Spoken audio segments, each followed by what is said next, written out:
কি করছো ভগা? এই তো একা একা শুয়ে আছি। একা কেন ভগা? আমি আসবো তোমার কাছে। হ্যাঁ, এসো না, তোমার জন্য আমার দরজা সব সময় খোলা।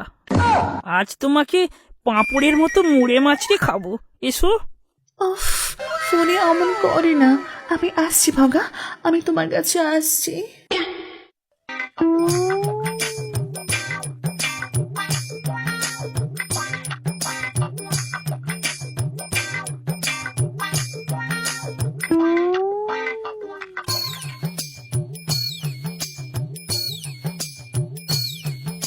আজ মনটা কেমন যেন ভালো নেই। মদ খেতে হবে। বলুকে একটা ফোন করি। মদ খাবি? তুই খাবি তো ভাই? হ্যাঁ, আরে হ্যাঁ রে, হ্যাঁ আমি খাও, তবে তিনজনে মিলেই বসবো। তুই আসার সময় কিন্তু ওই ভগাকে একবার খবরটা দিয়ে দিস। হ্যাঁ, এই শোনু, চাঁদু কোথায় রে? বেশ কিছুদিন ধরে চাঁদুকে দেখতে পাওয়া যাচ্ছে না। ও দাদু, দাদু তো ময়নাকে দিতে। এত দিচ্ছে যে চা দোকানে আসাই ভুলে যাচ্ছে।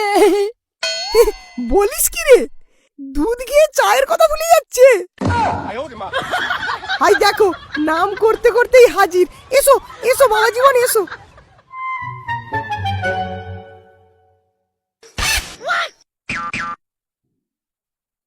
কি হলো চাঁদু, এত দেরি কেন?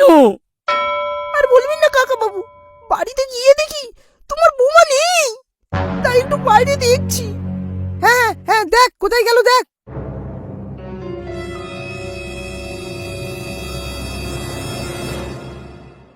কি রে ভগা কোথায়? আরে ভগাকে ফোন করেই যাচ্ছি, ফোন তুলছে না মালটা। কিন্তু আমরা দুজনে খাবো আর সে খাবে না। বেচারাটা তো মদ পাগল। বল, চল চল একবার ঘরে গিয়ে দেখে আসি, চল।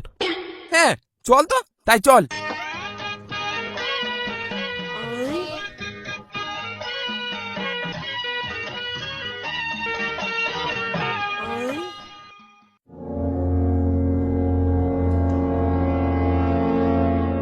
এই বলু, এই ভগার ঘরের ভেতরে মনে হচ্ছে একটা মেয়ে আছে। তাই তো রে, আমারও তো তাই মনে হচ্ছে।